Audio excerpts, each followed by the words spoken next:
This is exactly why this marriage is a contract, Aria. No questions. No excavating my past. No pretending we're something we're not. He placed the photograph face down on his desk. Stay out of my office. Stay out of my life. We coexist. That's all. He left her standing there, the weight of his pain crushing the air from the room. The wedding. The ceremony was beautiful, empty, perfectly choreographed. Aria wore white silk that made her look like a ghost. Lucian wore Tom Ford and indifference. They exchanged vows in front of 300 people who believed every lie. When the officiant said, "You may kiss the bride," Lucian's hand curved around her waist. He leaned in for one breathless moment. She thought she saw something real flicker in his eyes. Then his mouth was on hers. The kiss was supposed to be for show, brief, chaste. Instead, it was devastation. His lips moved against hers with a hunger that contradicted everything he'd said about not feeling, not caring. His hand tightened on her waist, pulling her closer, and she forgot they had an audience, forgot this was fake. When he finally pulled away, his breathing was uneven. His eyes searched hers, confused and almost afraid. Then the applause started, and the mask slid back into place. "Convincing," he murmured against her ear. But his hand trembled slightly where it rested against her spine. If you're feeling something right now, anger, sympathy, curiosity, leave a heart in the comments, because this is where everything changes. The honeymoon that wasn't. They didn't take a honeymoon. Lucian returned to work the day after the wedding, disappearing into 18-hour days, while Aria learned to navigate life as Mrs. Hale. The press loved her, Manhattan's most eligible bachelor, finally tamed by a nobody from Queens. The narrative wrote itself. But behind closed doors, they were strangers. Until the night she found the letters. She wasn't snooping. The box had fallen from the top shelf of the hall closet when she was looking for extra blankets. Old, worn, tied with a faded ribbon. She knew she shouldn't open it. She opened it anyway. Inside were dozens of letters, all addressed to Lucian in elegant handwriting, all from his mother. "My darling boy, your father says I'm weak for loving you the way I do. He says emotion is poison, that showing you affection will ruin you. But when I look at you, I see hope. I see everything good in this world. I'm writing these letters for when you're older, for when the world tries to convince you that love is dangerous. Remember, my sweet Lucian, feeling deeply isn't weakness. It's the only thing that makes us human. All my love, Mom." The letters were dated. The last one was written 3 days before her death. Aria's hands shook as she read through them, understanding slowly crystallizing. Lucian's father hadn't just been abusive. He'd systematically destroyed every soft part of his son, convinced him that love was a liability, that emotion would kill him just like it had killed his mother. "What are you doing?" She spun around. Lucian stood in the doorway, still in his suit, his face drained of color. "I found them by accident," she said quickly. "The box fell." "Those are mine." His voice was dangerously quiet. "Lucian, these letters, give them to me." "Your mother loved you. She wanted you to know that loving someone isn't—" "Give them to me now." She held the box out. He snatched it, his jaw clenched so tight she could see the muscle jumping. "She killed herself," he said abruptly. "My mother. She took every pill in the medicine cabinet and never woke up. And you want to know why?" He stepped closer, his eyes blazing. "Because she loved too much, because she felt too deeply, because my father broke her heart so many times that one day she just couldn't take another breath." "That wasn't love's fault," Aria whispered. "That was his. Love made her vulnerable. Vulnerability killed her." He turned away, the box clutched against his chest like armor. "I was 9 years old when I found her. 9! And my father looked at me over her body and said, 'This is what happens when you're weak.'" Tears streamed down Aria's face. "Lucian, I'm not telling you this for sympathy. I'm telling you so you understand. I can't be what you want. I can't be soft. Every person I've ever loved has left me, and I can't do that again." "I'm not leaving." "You will." His voice cracked. "They always do." He walked away, leaving her in the hallway with the ghost of his mother's words echoing in her mind. Feeling deeply isn't weakness. It's the only thing that makes us human. The arrangement evolved. After that night, something shifted between them. Not softer, maybe sharper, maybe, like they were both bleeding but too stubborn to look away. They developed a routine. Lucian worked 18-hour days. Aria explored the city, attended gallery openings, and pretended to be a blissful newlywed for the photographers who followed them everywhere. In private, they orbited each other like binary stars, drawn together by gravity, but terrified of collision. Until the night of the charity gala. "You'll need a dress," Lucian said over breakfast. "Something that suggests I have taste." How romantic. Romance wasn't in the contract. Neither was basic courtesy, apparently. He set down his coffee. "You signed the papers, Aria. Did you expect me to transform into someone I'm not? I expected you to try." The silence that followed felt suffocating. That evening, she wore emerald silk that clung to every curve. When she emerged from her room, Lucian was waiting in the foyer, adjusting his cufflinks. His expression didn't change, but his eyes traced every inch of her like a physical touch. "Acceptable?" she asked, unable to hide the edge in her voice. "Dangerous," he murmured.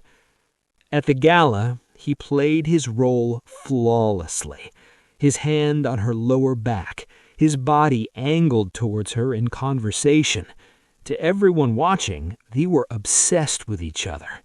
The lie felt too real. "Dance with me," he said as the orchestra began a waltz. "Is that an order?" "It's a request." On the dance floor, his hand settled on her waist. They moved together, perfectly synchronized, and she hated how right it felt. "Why do you fight me at every turn?" he asked, his mouth close to her ear. "Because you treat me like a contract clause. Would you prefer I treat you like a wife? I'd prefer you treat me like a human being." His grip tightened. "I can't," he whispered. "I let you in, Aria. I won't survive it." Before she could respond, his phone buzzed. He pulled away, checking the message, and his entire body went rigid. "We're leaving." "What's wrong?" "Now." The Marcus problem. In the car, Lucian's jaw was set, his knuckles white around his phone. "Tell me what's happening," Aria demanded. Marcus. The name was a curse. My cousin, the one who inherits if this marriage fails. What about him? He's filed a legal challenge, claims our marriage is fraudulent, a sham designed to circumvent my grandfather's will. Aria's stomach dropped. Can he do that? He can try. Lucian's eyes were storm dark in the passing streetlights. And if he succeeds, I lose everything. What do? We prove it's real. How? He turned to her, and the intensity in his gaze made her breath catch. We live together, actually together, share a bedroom, convince everyone, including the lawyers and investigators Marcus will send, that we're madly in love. We can barely stand to be in the same room.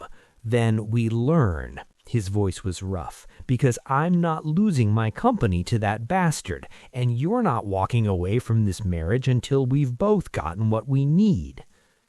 Comment below. Would you fake a relationship with someone you're starting to have real feelings for?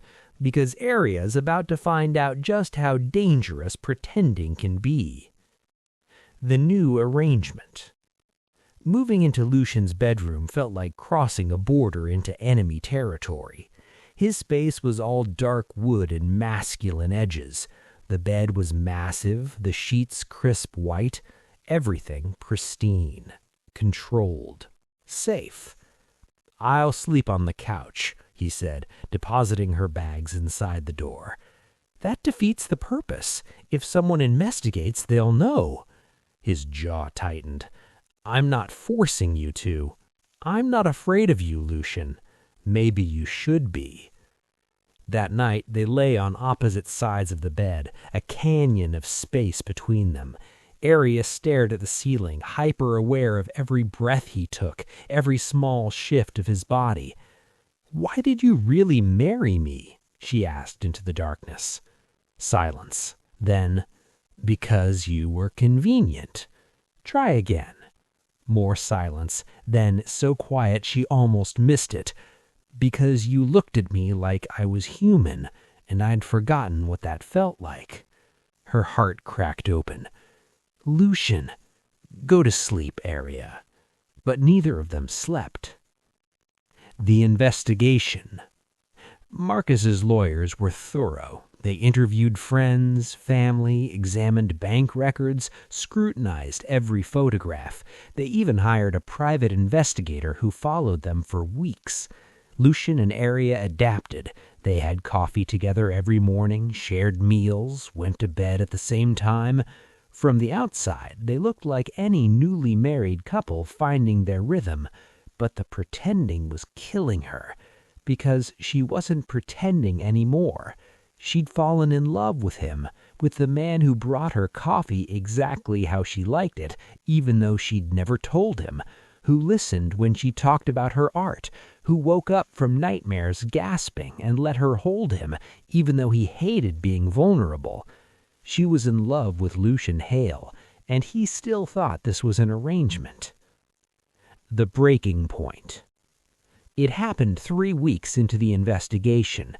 They'd gone to dinner with Marcus and his lawyers, a thinly veiled interrogation disguised as a family meal. Marcus was everything Lucian wasn't. Charming, warm, easy to like. But his eyes were calculating, predatory. "So, Aria," he said over dessert, his smile sharp, "how exactly did you and Lucian meet?" She recited the story they'd rehearsed. Design delivery, instant connection, whirlwind romance. "Fascinating," Marcus leaned back, "because I heard you met 3 weeks before your sudden engagement, and your father owed Lucian a substantial sum. Almost seems like a transaction, doesn't it?" Lucian's hand found hers under the table, a warning, or maybe support.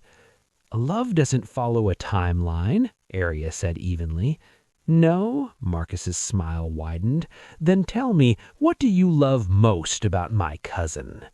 The table went silent. Lucian's hand tightened around hers. She could lie, should lie, give some generic answer about his intelligence or ambition. Instead, she told the truth. I love that he's terrified. I love that underneath all the control and ice, he's just a boy who lost his mother and learned that feeling anything would destroy him. I love that he fights so hard to keep everyone at arm's length because he thinks caring about someone will kill him. I love that despite everything, he's still capable of kindness when he thinks no one's watching. And I love that he doesn't believe he deserves to be loved, which makes me want to prove him wrong every day. The words hung in the air like a confession. Lucian stared at her, his expression unreadable. Marcus smiled. Well, that was convincing. But as they left the restaurant, Lucian's silence felt like a wall between them. If you're feeling this tension, hit like, because what happens next will either destroy them or save them, and honestly, it might do both. The aftermath. They didn't speak in the car, didn't speak in the elevator, didn't speak as they entered the penthouse. Lucian went straight to his study and closed the door. Aria stood in the bedroom, shaking. She just confessed her feelings in front of his cousin, the lawyers, everyone, and he'd said nothing. An hour later, he still hadn't emerged. She knocked on the study door. "Lucian." Silence. "I know you're upset. I shouldn't have said all that." Silence. She opened the door anyway. He sat at his desk, head in his hands, the photograph of his mother face up beside him. "Did you mean it?" His voice was raw. "Every word." He looked up, and his eyes were devastated. "You can't love me, Aria. Too late. I can't be what you need." She crossed the room, kneeling beside his chair with a gentleness that broke her heart. "What if what I need is exactly who you are? I'll ruin you. Or maybe I'll save you." He pulled her up, his hands framing her face with a gentleness that broke her heart. "I don't know how to do this, how to let someone in, how to be soft. Then learn with me. If I do this, if I let myself love you, there's no going back. I don't do anything halfway, Aria. If I fall completely. Then fall." He kissed her then, desperate and terrified and real. It was nothing like their wedding kiss. This was confession, surrender, beginning. When they finally pulled apart, he rested his forehead against hers. "I'm in love with you," he whispered. "I don't know when it happened. Maybe the first day when you looked at me like I was worth something. Maybe every day since. But I am, completely, catastrophically. Good, because I'm not going anywhere. Promise me." "I promise." He kissed her again, and this time it was a vow. The betrayal. They had 2 weeks of happiness, 2 weeks of learning each other, 2 weeks of being real. Then Aria's father called.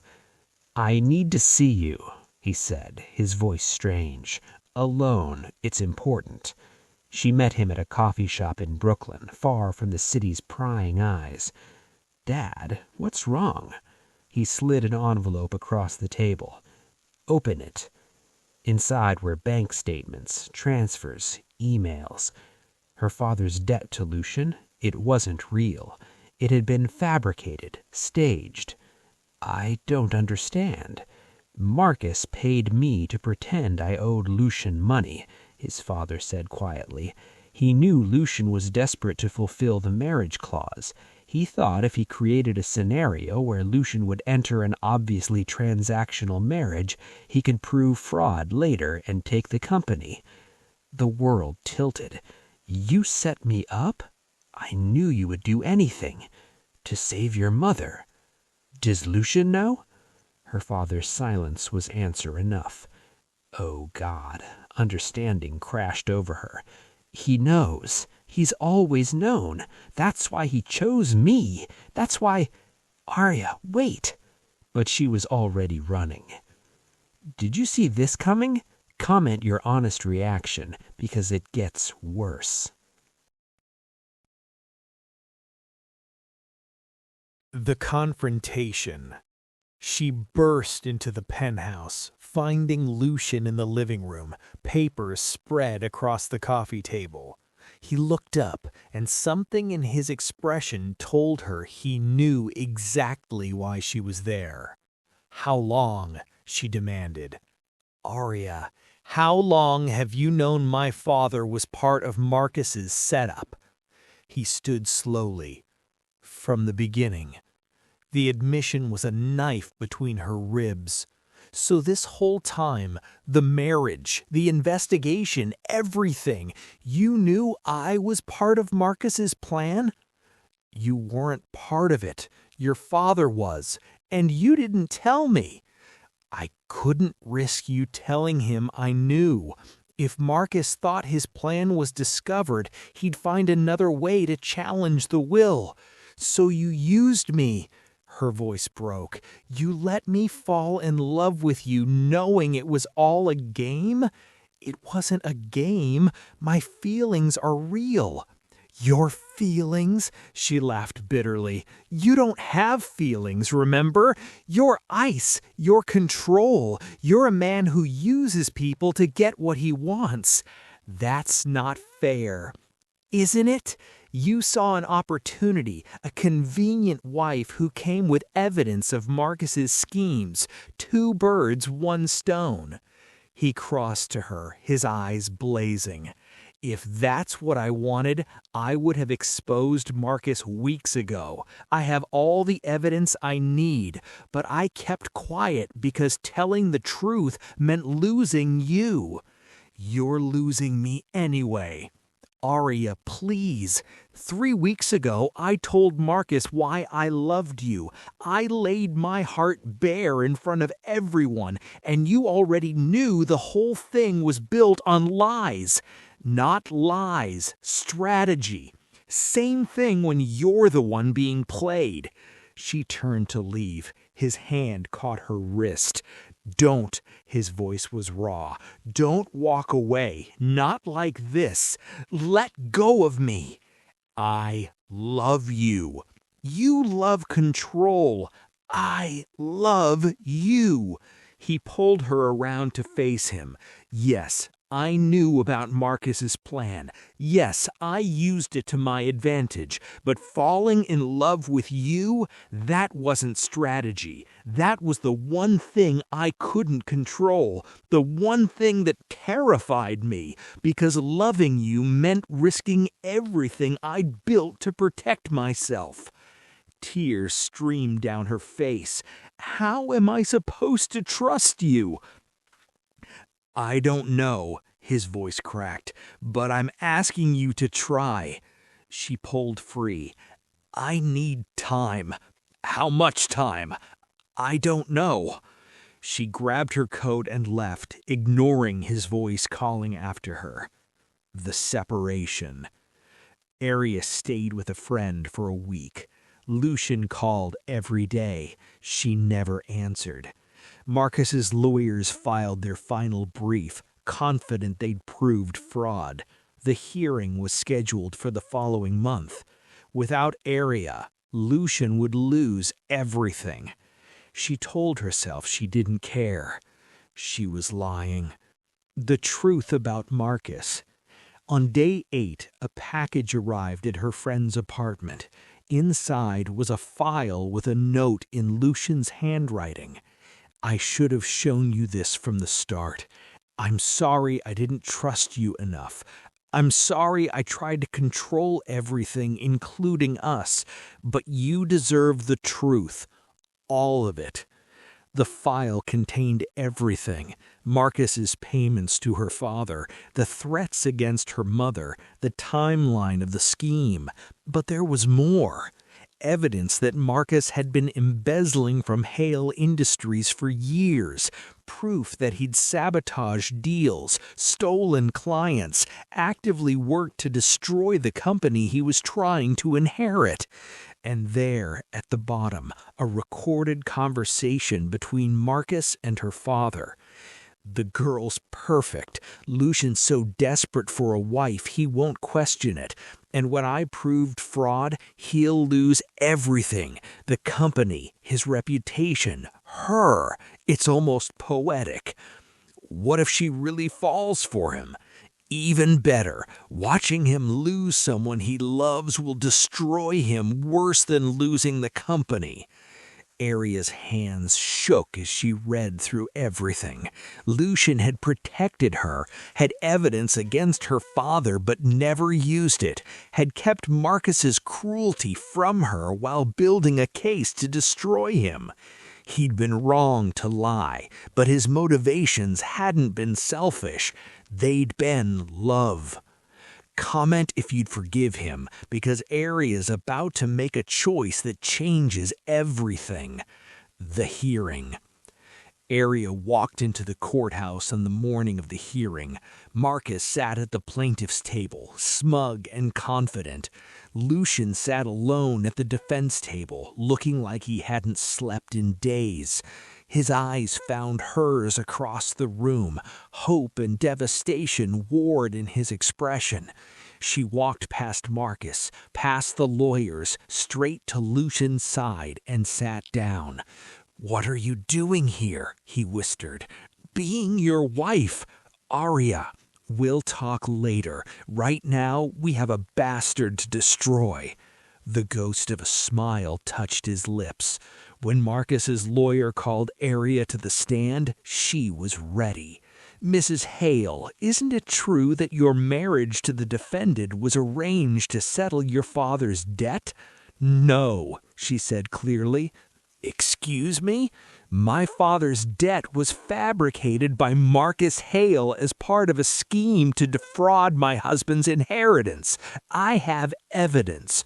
She produced the file, including recordings of Marcus conspiring with my father, bank records showing Marcus's payments, and proof of embezzlement spanning 5 years. The courtroom erupted. Marcus's face went white. The judge called for order, reviewed the evidence, and within an hour dismissed Marcus's petition with prejudice. Criminal charges would follow. Outside the courthouse, reporters swarmed Marcus. Lucian pulled Aria away from the cameras, into a quiet alcove. "You came back. I'm still angry at you. I know. You lied to me. You should have trusted me with the truth. I know. And it's going to take time for me to fully trust you again. I know." He stepped closer, his hand gentle on her cheek. "I'll spend the rest of my life earning it back, however long it takes." "The rest of your life is a long time." "Not enough." She rose on her toes and kissed him, soft and bittersweet and full of everything they'd been through. "I love you," she whispered against his mouth. "Even when I hate you, I love you. That's all I need." Epilogue 6 months later. They renewed their vows on the anniversary of their first meeting. No contract this time, no schemes, just love. Aria's father was in therapy, rebuilding his relationship with his daughter. Marcus was serving time for fraud and embezzlement, and Lucian was learning to be human. "I have something for you," he said one evening, handing her a small box.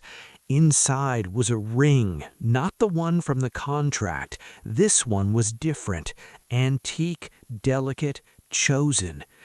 "I bought you a wife," he said softly, "but I'd like to choose you as my partner. Will you marry me again, Aria? For real this time. No games, no strategy, just us." She looked at this man who'd learned that vulnerability wasn't weakness, who'd discovered that love could heal instead of destroy, who'd chosen her every day even when she gave him reasons not to. "Yes," she whispered, "every day, yes." He pulled her into his arms and she felt the last of his walls crumble. They'd both been broken, but somehow they'd found a way to be whole together. The photograph of his mother sat on the mantel now, her face forever peaceful, and sometimes when Lucian looked at it, Aria saw him smile. Feeling deeply isn't weakness. It's the only thing that makes us human. His mother had been right all along. That's the story of how Aria Winters married the coldest man in Manhattan twice, once out of obligation, once out of love. The healing. But love didn't fix everything overnight. There were still nights when Lucian woke up gasping, trapped in memories of his father's fists and his mother's silence. Nights when Aria held him while he shook, whispering that he was safe, that she wasn't leaving, that love wouldn't kill him this time. There were days when she caught herself wondering if he was hiding something, if there were more secrets buried beneath his carefully constructed exterior. Days when the wound of his deception ached fresh and raw. "Talk to me," he said one morning, finding her staring out the window, lost in thought. "I'm trying to trust you completely, but sometimes I wonder what else you haven't told me." He set down his coffee and came to stand beside her. "Ask me anything. Right now. I'll answer. Anything? Did I ever love anyone before you?" The question hung between them, heavy with weight. "Once," he said quietly. "In college. Her name was Elena. We were together for 2 years." Aria's chest tightened. "What happened?" My father happened. Lucian's jaw clenched. He found out about her, discovered her family had financial troubles, so he offered them money, a lot of money, to make her break up with me, to make me believe love was transactional, that everyone had a price. Did she take it? Yes. The single word carried years of pain. She told me she never loved me, that she'd been using me for connections. Then she disappeared with the money. I was 22, and I decided right then that I'd never let anyone have that kind of power over me again. Aria's heart broke for the boy he'd been. "I'm not her." "I know." He touched her face gently. "It took me too long to see it, but I know. You're the only person who's ever chosen me without wanting something in return." "That's not true. I wanted you." A real smile crossed his face, the kind that made him look years younger. "That's different." "Is it?" "Yes." He pulled her close. "Because I wanted you too. I still do. Every single day." 2 months after the hearing, Lucian got a call that changed everything. Aria found him in his study, staring at his phone like it was a grenade. "What's wrong?" "I have a sister." His voice was hollow with shock. "What?" "Half-sister. My father's daughter from an affair. She's 23. Her mother just died, and apparently she's been trying to find me for years." Aria knelt beside his chair. "What are you going to do?" "I don't know." He looked at her, lost. What if she's like Marcus? What if this is another scheme? Or what if she's family? Real family? "I don't do family well." "Then learn," Aria said. "You learned how to love me. You can learn how to have a sister." Meeting Sophie. Her name was Sophie Chen. She had their father's dark hair, but kind eyes, nothing like the cold calculation Lucian had inherited. They met at a cafe in Soho. Sophie was nervous, fidgeting with her coffee cup, clearly terrified of rejection. "I don't want anything from you," she said immediately. "I know you probably think I'm after money or—" "I don't think that," Lucian said, though he could see the tension in his shoulders. I just wanted to meet you. Mom told me about you before she died. Said your father was cruel to you, that he tried to break you. Sophie's eyes were wet. I'm sorry for what he did, for existing when you were suffering alone. Lucian's expression cracked. You're not responsible for his choices. Neither are you. The words settled over the table like a benediction. They talked for hours about their father, their childhoods, the ways they'd both survived. Sophie was an artist, a sculptor, working 3 jobs to afford a cramped studio in Queens. She was everything Lucian wasn't, open, warm, unguarded. But when she laughed, it sounded like their mother. I found some of her letters. Sophie pulled out a worn envelope. She wrote to me about you, about how much she loved you, how proud she was. Lucian took the letter with shaking hands. Inside, his mother's familiar handwriting. Dearest Sophie, I know you'll never meet your brother while I'm alive. Your father has made sure of that. But I want you to know, Lucian is the best thing I ever created. He's brilliant and brave, and so much stronger than he knows. If you find him someday, tell him I never stopped loving him. Tell him that every good thing in him came from his own heart, not from the cruelty he endured. Tell him that he deserves to be happy. Love always, Catherine. Lucian's hand trembled as he read. When he looked up, tears tracked down his face. She loved you, Sophie whispered. She never stopped. He nodded, unable to speak. Aria watched this man who'd spent his entire life believing love destroyed people discover that maybe, just maybe, love could also heal. The expansion. With Sophie in his life, something in Lucian's shifted. He laughed more, opened up, started talking about his mother without that haunted look in his eyes. He offered Sophie a position at Hale Industries, overseeing the new arts initiative he'd been developing. She accepted, tentatively at first, then with growing confidence. You're good at this, Aria told him one night, watching him review Sophie's proposals.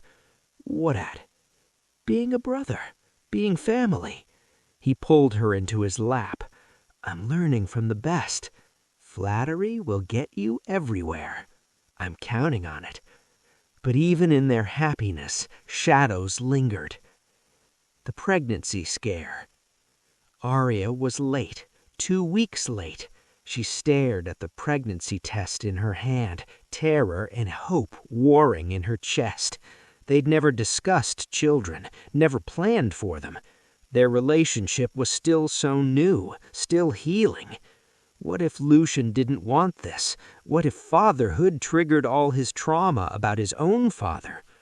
She took the test, waited the longest 3 minutes of her life. Negative. Relief flooded through her. Then, surprisingly, disappointment. Hey, Lucian appeared in the bathroom doorway. You okay? She quickly hid the test. Fine. But he'd already seen it. His eyes went to the small white stick, then back to her face. Are you? No. False alarm. He crossed to her, tilting her chin up. Are you disappointed? I don't know. Are you relieved? Instead of answering, he wrapped his arms around her. I spent my whole life believing I'd be like him, that if I ever had children, I'd destroy them the way he destroyed me. You're nothing like him. I know that now, because of you. He pulled back to look at her. But I'm also terrified. What if I mess it up? What if I can't? You will mess it up, she said softly. Every parent does.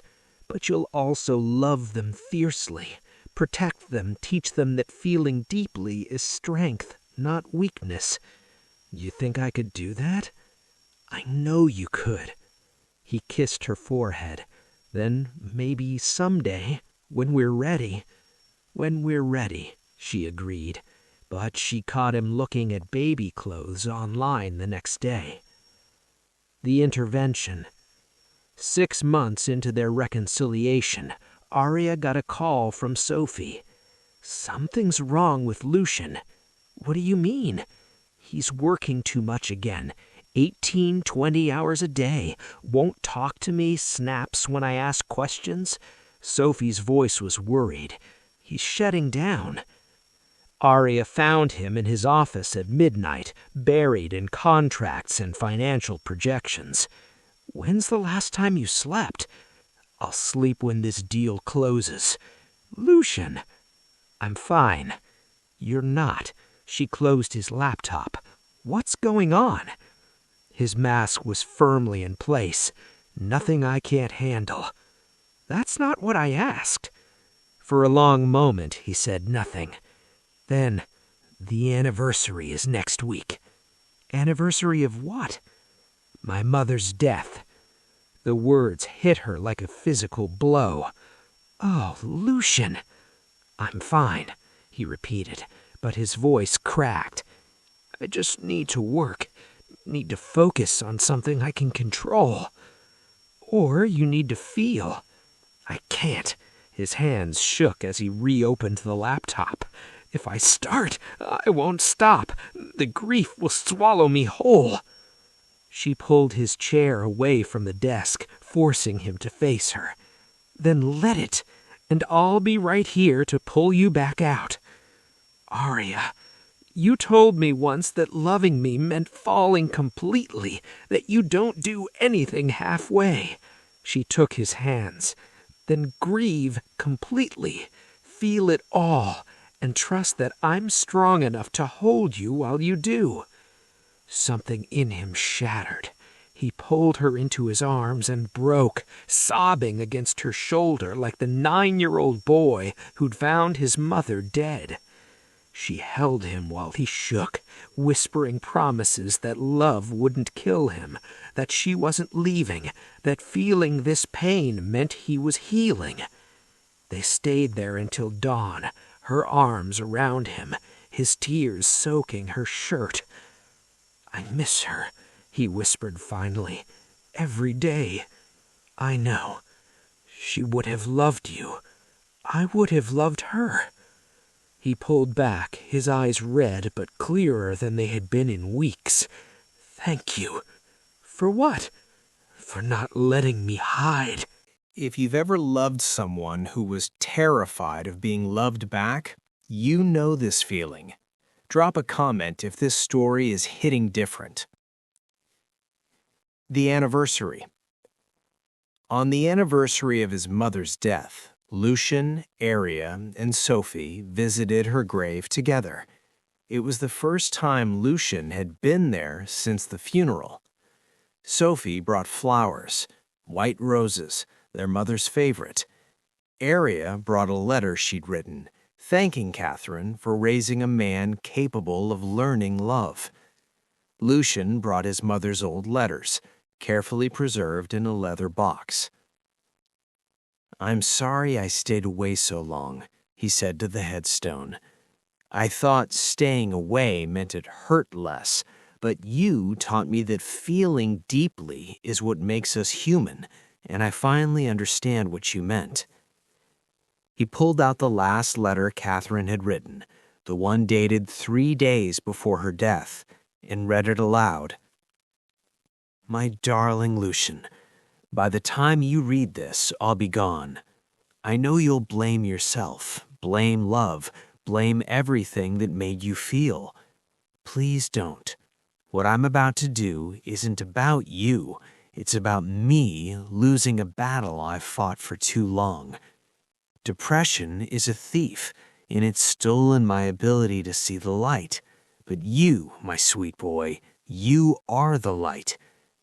Promise me something. Don't let my ending become your excuse to stop living.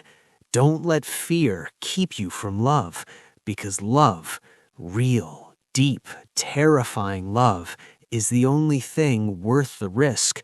You will find someone who makes you want to try. When you do, be brave. Let them in. Let yourself fall. I love you more than words can hold. Forever, your mother, Catherine. By the end, all three of them were crying. She knew, Sophie whispered. She knew you'd find Aria.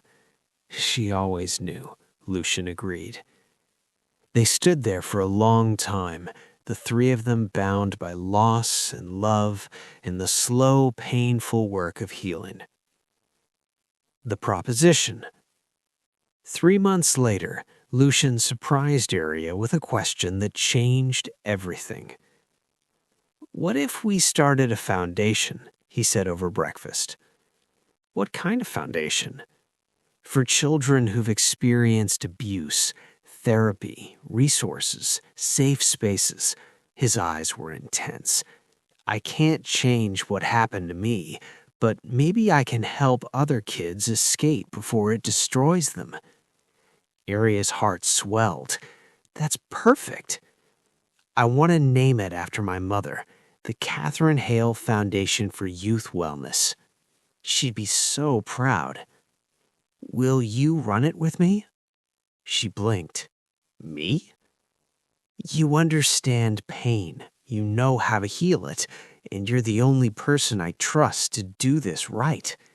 He took her hand. "Build this with me. Help me turn all the darkness into something that matters."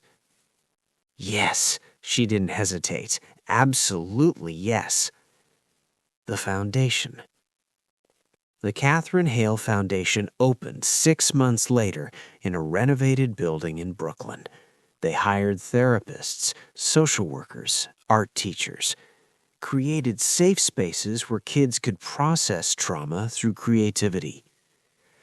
Sophie designed a sculpture for the lobby, a figure breaking free from stone, wings unfurling. "It's called emergence," she explained at the opening gala, "because healing isn't about forgetting what broke you, it's about becoming something new despite it." Lucian stood beside Aria, watching children explore the space, their faces lit with hope. "We did this," he said quietly. "You did this." "No, we. Everything good in my life exists because you refused to let me stay broken." "You were never broken, Lucian. You were just waiting for permission to heal." He kissed her temple, and she felt the last piece of his armor fall away. The real proposal. 1 year after their courthouse renewal, Lucian planned the proposal he wished he'd given her from the start.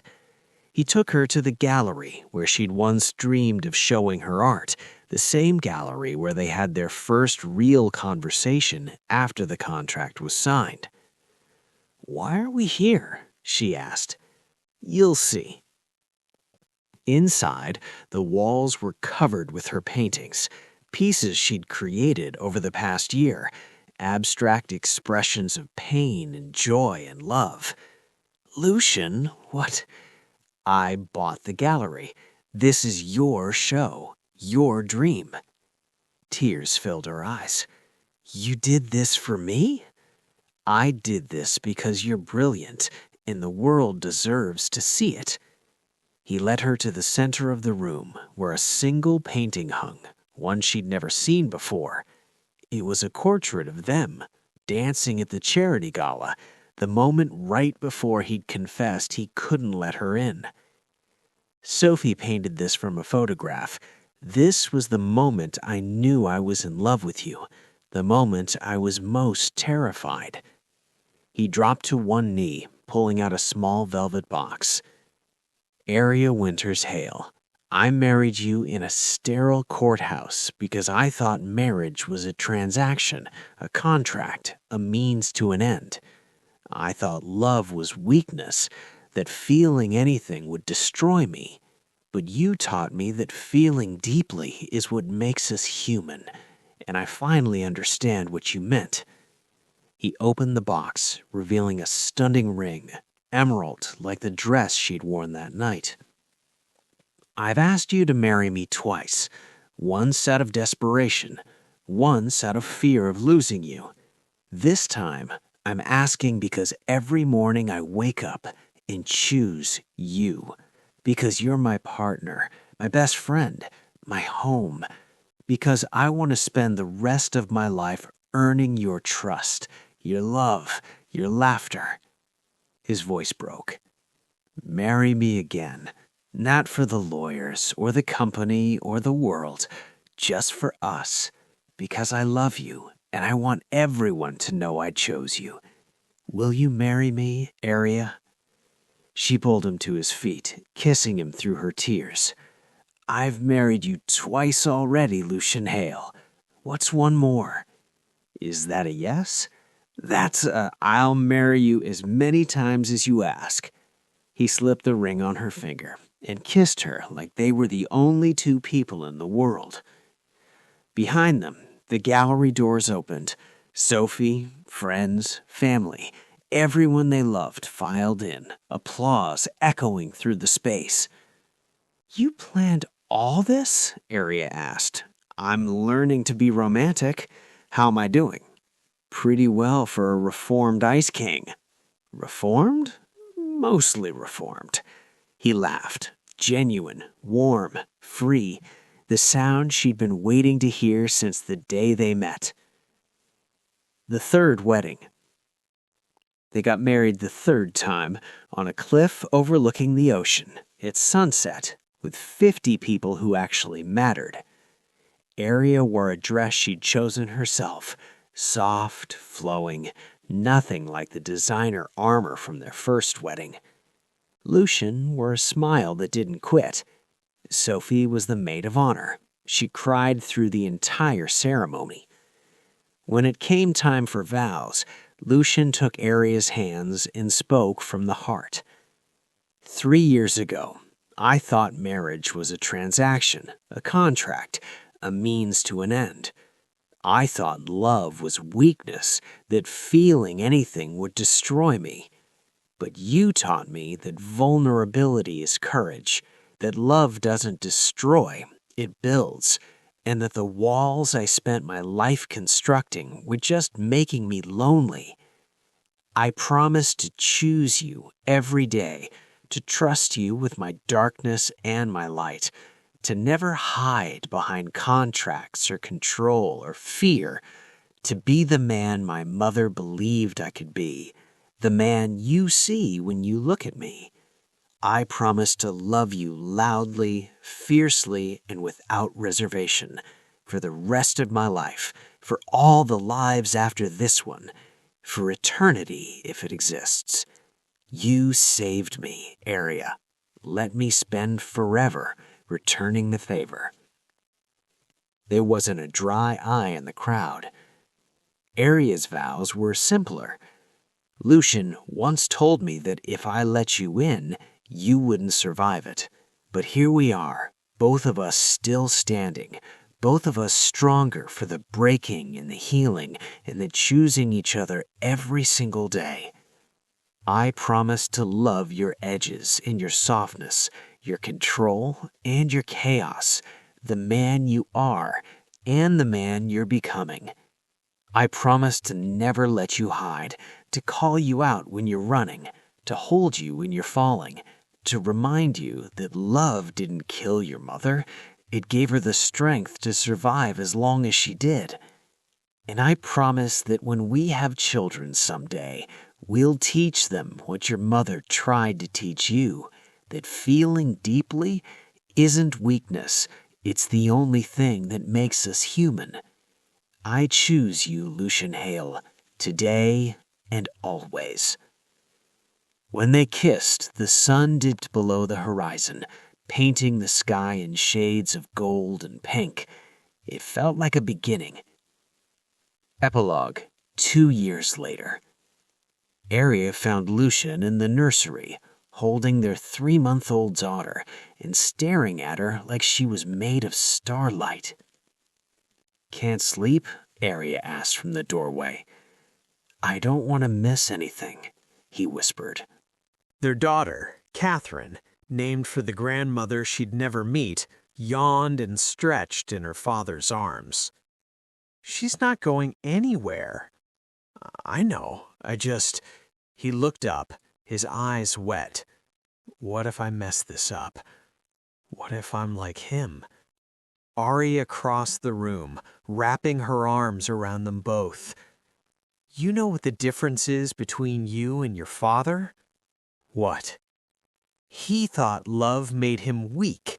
You know it makes you strong." She kissed their daughter's forehead. "You're going to be an amazing father. You already are." Lucian held them both, his family, his heart, his reason for learning to be soft. "Thank you," he murmured. "For what?" "For refusing to give up on me, for seeing something worth saving when I couldn't see it myself. You would have done the same for me." In a heartbeat. They stood there in the quiet nursery, 3 people bound by love and choice in the hard-won knowledge that healing is possible. Later, when Catherine was asleep in her crib, Lucian pulled Aria back to their bedroom. "I love you," he said, like he did every night, like he was still amazed he got to say it. "I love you too." "No regrets?" "About marrying a cold, controlling billionaire with severe emotional damage and trust issues?" She pretended to think. "Maybe 1 or 2. He laughed, pulling her close. "Only 1 or 2? Fine, 3, but you're making up for it." "How?" She kissed him, slow and deep and full of promise. "You learned to let me in. You chose vulnerability over control. You became the man your mother knew you could be. That's worth every painful moment." "Even when I lied about your father?"